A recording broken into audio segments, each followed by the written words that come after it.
Hello, beautiful people. Once again, I'm here. Like I always tell you, my name is Osiklu. Officially, I'd like to welcome you to Trending Realities with Osi. It's always fun, so today is not an exception. I'm with someone you love to meet, but before then, I would like us to go on a quick break. When we come back, we're going to be meeting my guest.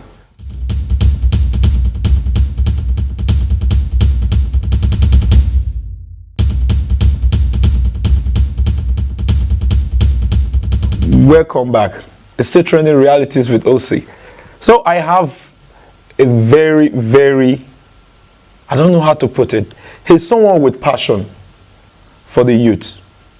He has dedicated part of his life, major part of his life, in trying to put the youths in their proper place. Without much wasting of time, I would like to go straight to who I'm with. I'm with Mr. Ozone Umbanefo. He's the founder of O2 Academy, and he's here with me in the studios today. You're welcome, sir. Thank you for having me. It's a pleasure. It's a pleasure. I've always been looking forward to have you on Trending Realities with OC. I have my reasons. I just believe if I don't have you on Trending Realities with OC, it's like the whole thing is not complete. I don't even know why the feeling is like that. Wow. That's interesting. You're welcome, sir. Thank you. You're welcome. Yeah. You're welcome. Is there anything you want the viewers to, maybe things I didn't add up? Maybe you want them to know one or two more things about you? Maybe as we move on. Okay, that's fine. I like that. So let's go straight to our first point. We are actually looking at the youths. Okay. In your own school of thought, I know we all have different school of thoughts. Who is a youth? A youth is basically a person between the age of childhood and adulthood. That's a youth. Okay. Yeah. I like that. It's simple and direct, between childhood and adulthood. And that's the truth. That's the youth. And you should know what I'm asking. Okay. Okay? So let me push this back to you now. Okay. Can you tell me exactly the role of the youth in national development? If you look at it in the real sense of it, Okay. National development cannot work without the youth. Okay. And when I say it, I mean it, because the truth is that the future of a nation is in the hands of its youth. The youth has the freshness of the mind, the strength, the sagacity, the passion, that vibrancy that will move any nation to where it's supposed to be. So when you talk about nation building, okay, and you do not talk about the youth, then something is missing. Which is true. And yeah, if it is not there, it's not going to work. Okay. Yeah. I like that. I like that. It kind of pushed me to my next question right now. Okay. Do you feel young people are actually susceptible to monetary influence and rich mentality? That's the virus we have right now in the maybe I might have to narrow it down to Nigeria. Okay. Yes, the Nigerian, the average Nigerian youth is thinking on how he can make money, not how he can make a nation. He is thinking of what is in it for him or her, and not what is in it for me to fix. So it's more of me, myself, and I. And that's why he is not looking at what he can produce for his nation, but rather what he can get for the next minute, and he will do anything to get it. And it's a problem. It's a very huge problem that needs to be addressed. That's why you see them, they are going into entertainment. Look, I don't have a problem with entertainment, but entertainment is not the only platform for the youth to thrive. I mean, you've got technology, you've got science and technology, you've got IT. There's so much. And these things are the only,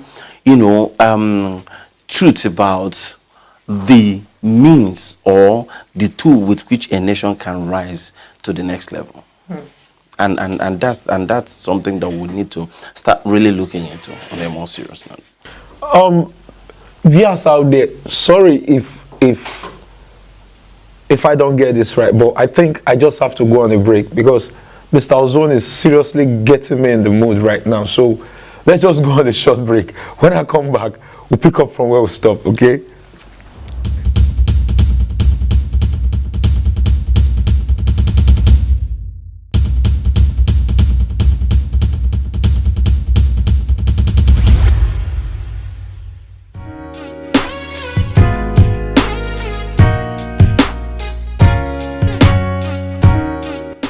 Empowerment is the ability to empower someone with the necessary mechanism or material needed for the person to achieve his goal and aim. That's what I can say the full definition of youth empowerment. Youth empowerment is very key in terms of making the youth relevant. If you don't empower the youth, it spells doom for our future. Like if you empower the youth, they're going to make a good future. It's quite very important to see that you get the youth together, empower them and make them better people for the future. If you don't get the youth together, if you don't empower them, they will go into different vices like armed robbery and street urchins, which is very, very dangerous for our future. So get the youth together, empower them and make them better people. If not, they will waste away. My name is Rotimi. About youth empowerment. Youth empowerment really means a lot in our country, especially in Nigeria. Youth empowerment, that's where you can pick quality players, whereby future players, whereby you can build up players that will develop the country, whereby they can be able to represent Nigeria in future. And I think good youth empowerment is very, very significant in this country, especially. The youth is important to the future.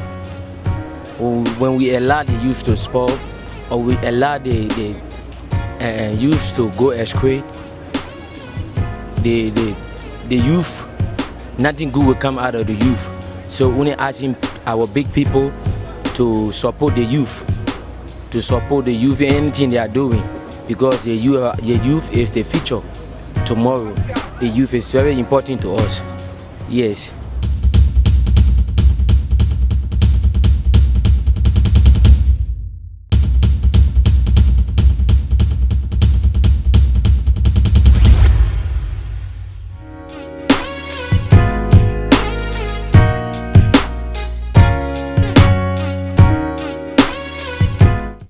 Welcome back, viewers. I'm still here. Mr. Ozone is still here. And we ain't going nowhere till we're done with this, okay? So, Mr. Ozone, I would like to pull you back a bit. Yes. I once asked about the role of the youth in national development. I want to ask again, why are the youths needed for nation building?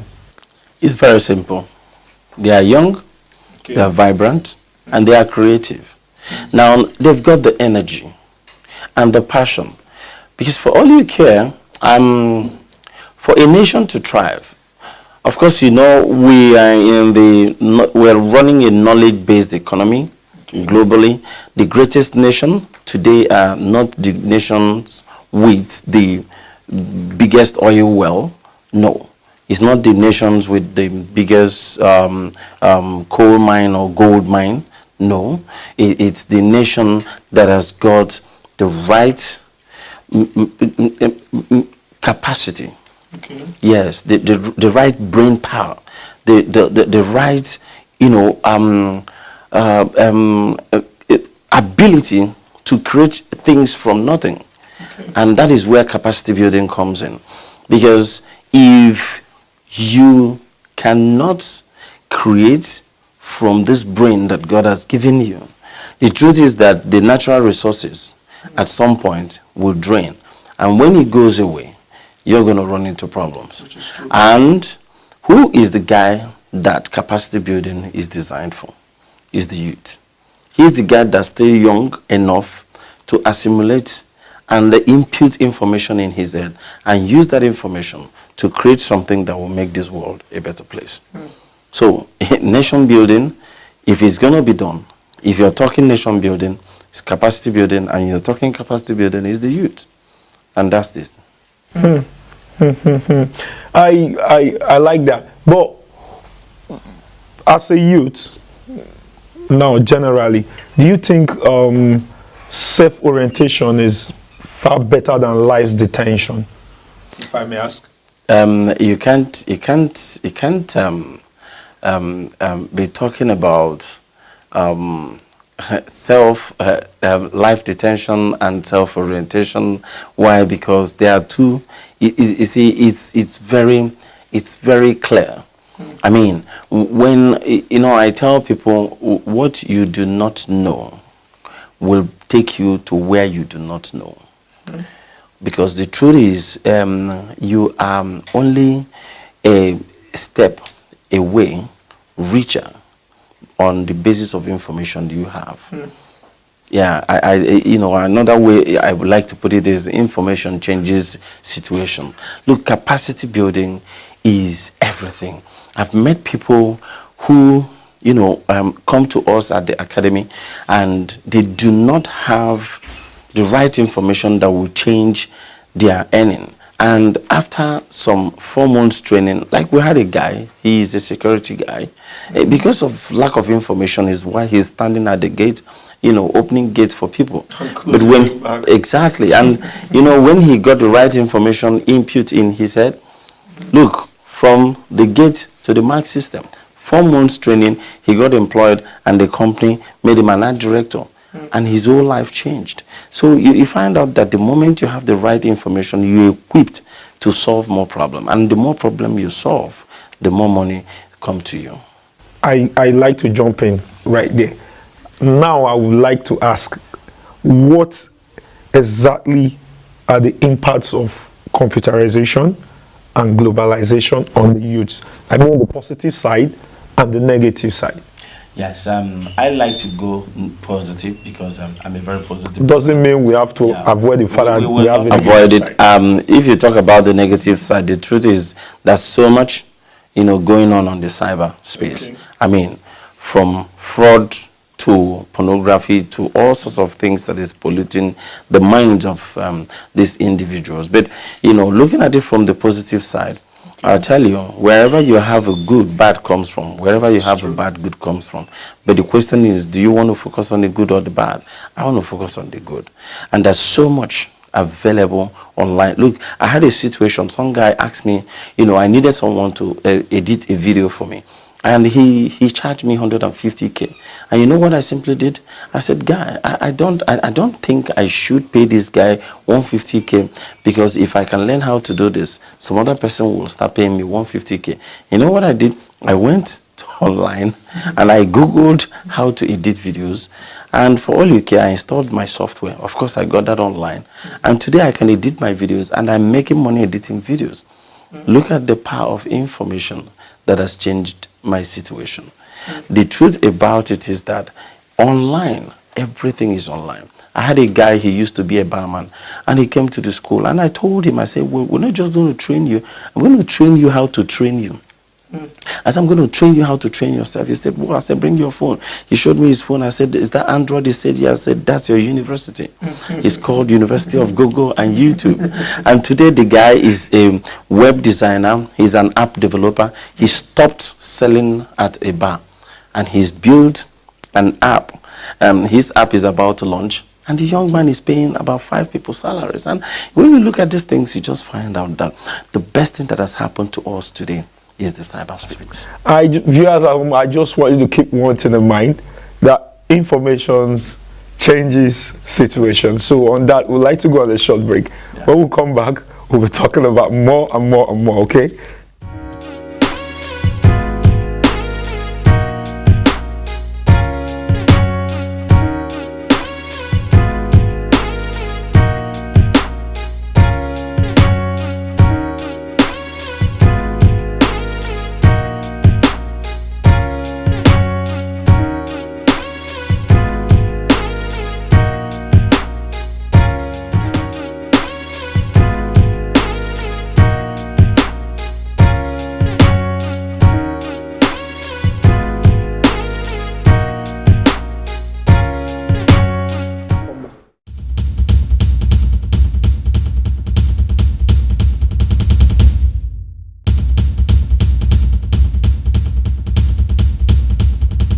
Viewers, welcome back.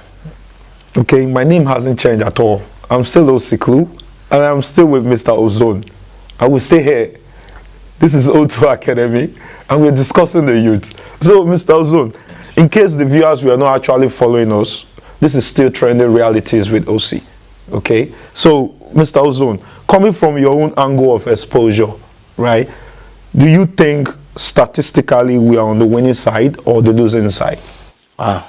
We are not where we used to be, Okay. and we are not where we want to be. Okay. We are still on the journey. I wouldn't say we are on the losing side because I believe that something great is happening in Nigeria. Something is happening because if we can look at ourselves and see how and some of the things that we're beginning to push ourselves to get done, you know, because it's easy to focus on the negative things that's happening all around us. But look, guys are building apps. I mean, the other time, Linda Ikeji, she had her own social media platform. I mean, it's something commendable. I mean, guys are beginning to produce stuff that we're beginning to solve our own problems. Look, in Nigeria, we have an automobile industry. You know, imagine, look, for the first time, we'll have a company that can, you know, produce vehicles. And it's so easy for us to get, you know, blindfolded. And it's easy to just get distracted with the negatives. But I think that we are going somewhere and something huge is about to hit Nigeria. And the world is going to hear about us. Okay, you're sounding more like you're very, very convinced. No, of course. So, say, coming from that angle of your, how do I put it now, your conviction, Yes. I would like to add, politics aside, Okay. let's keep politics aside. If you were to be the president, okay, what would be your major areas of concentration concerning youth development and emancipation? Capacity building, information sharing. People should be able to train people. People should be able to be free to share information, help mentor someone on what you know how to do. You know, I'm looking forward to a nation where some guy in the banking industry can start an academy that helps people who would want to come into banking sector and start training people for free. Look, we did that at O2 Academy. We trained people for free for 4 years. And we had a huge impact in the industry. And today, 3 out of 10 millennia in the ad agency working today are from O2 Academy. O2 Academy alumnus. And why was it possible? Because I had a conviction and understanding that it is possible to change our industry if we can begin to change the way we think. That if we can impute more information into people and share this knowledge, the truth is that it will help reduce the cost of labor, and guess what? Productivity will increase and more people will have jobs, and we will make our lives better and our nation better. So I think capacity building is something that we need to start looking into because it is all about knowledge-based economy. And that's how Nigeria can grow. It's no longer about oil. It's about brain power. You sound very, very, very serious, okay? You're kind of person, I keep asking this question in all of my episodes. I have a reason. Because someone who can find time to do all this must find time or find a way to always relax the nerves. So if you as a person, how do you manage to relax in all this? Because right now you take it too much on yourself. And if we have good citizens, well-meaning Nigerians to think the way you are thinking, give Nigeria as a nation 5 years is too much, and we're off the hook. So how do you manage to cope with all this? It's simple. I believe in hard work and hard fun.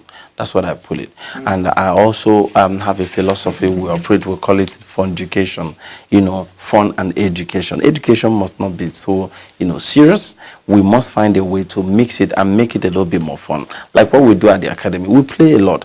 And I tell people, your life is as serious as you make it serious to be, because life is designed to be enjoyed and not to be endured. I mean, I'm just coming from the beach You know, with my boys, you need to see them. They are always pumped up. You know, we had, you know, all kinds of game, and you know, we went kart racing. You know, go kart. We were on this car. You know, so I have fun, mad fun, and I grind. And I also believe that if we can have a better understanding of why we do what we do, you find out that every other thing falls into place. And that's it. I'd like to pull your leg for the very last time. Cool. Okay. How do you reconcile the fact that illiteracy is a pandemic among the youth, considering the fact that a very large percentage of those in the rural area are uneducated, then a huge chunk of the urban areas, they are ignoring education because everybody wants to chase after quick wet. How do you reconcile that? Is something that we need to constantly remind ourselves that, look, that you are in the urban, okay, or that you are in the rural, nothing changes. You know, we just need to understand that information, like I said, changes situation. And it's all about orientation as well. You know, people need to start seeing the new world order, you know, the new way things are beginning to, you know, take shape. And that the moment you can get to improve your mind, you improve your life. And it's not about the quick money, because you make it quick, it's going to go quick. And it's also what you are becoming in the process of, you know, getting what you want. That is the real you. You know, it's that process. It's not when you get there, it's that process of getting there that becomes the real you, that produces that content that will keep you strong up there. So if in the process you do a shortcut, you get up there, you're going to fall.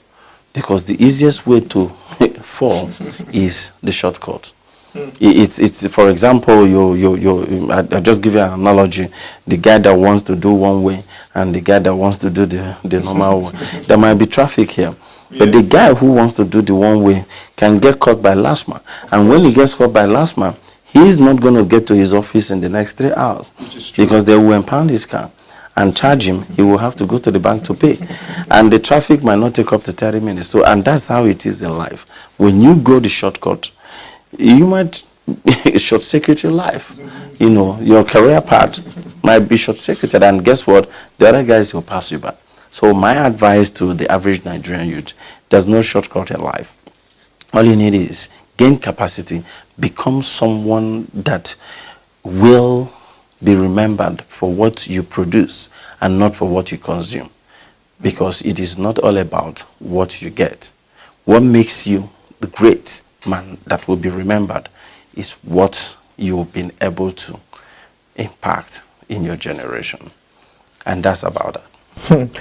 And viewers at home, I don't need to ask for Mr. Ozone's last words because he just summarized everything. So, from my own side, I'll tell you, always stay positive, avoid crime, don't take what is not yours. Because definitely when you do that, they will come for you. Okay? And, hey, you should know that I'm a positive-minded Nigerian. I'm a citizen. So, I'll tell you, stay away from crime. I like emphasizing on that. So until next time, I'll remain Osiklo, and it will still continue to trend because it's reality. So stay safe till we see again.